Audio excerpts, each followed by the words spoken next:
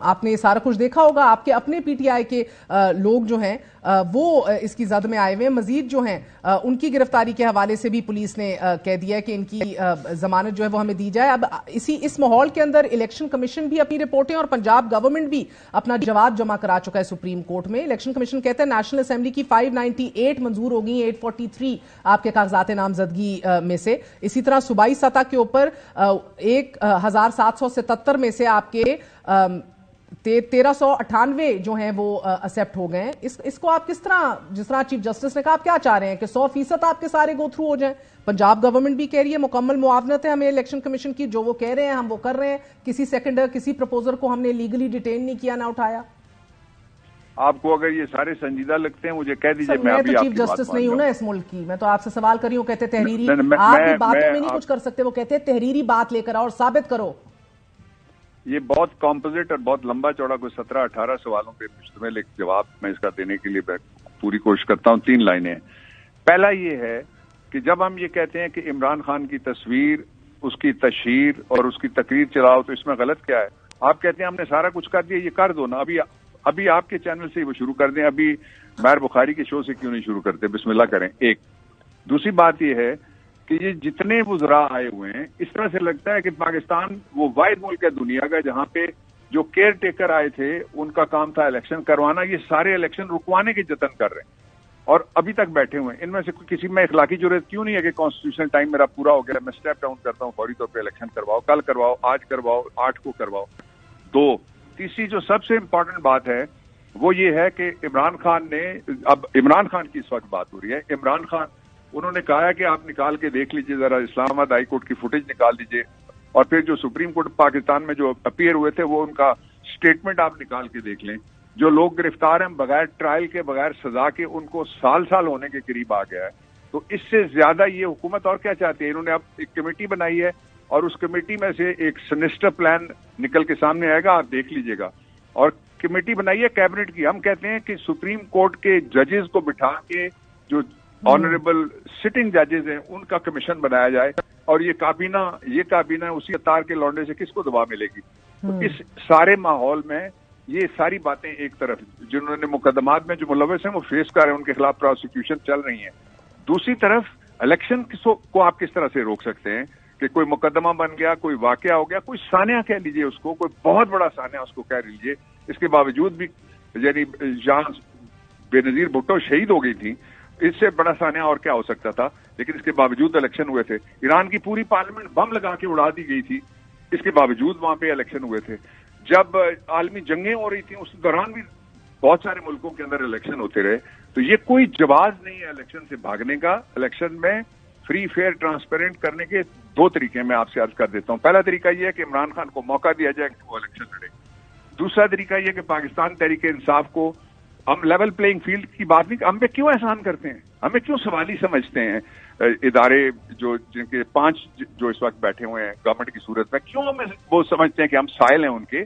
ہم شہری ہیں, ہم پولیٹیکل پارٹی ہیں, ہم رجسٹرڈ ہیں, عمران خان رجسٹرڈ ووٹر ہے, پاکستان تحریک انصاف رجسٹرڈ پارٹی ہے, کوئی پروسکرائبڈ گروپ نہیں ہے ہم کہ جن کو کہا جائے ان کو ہم نے باہر رکھنا ہے.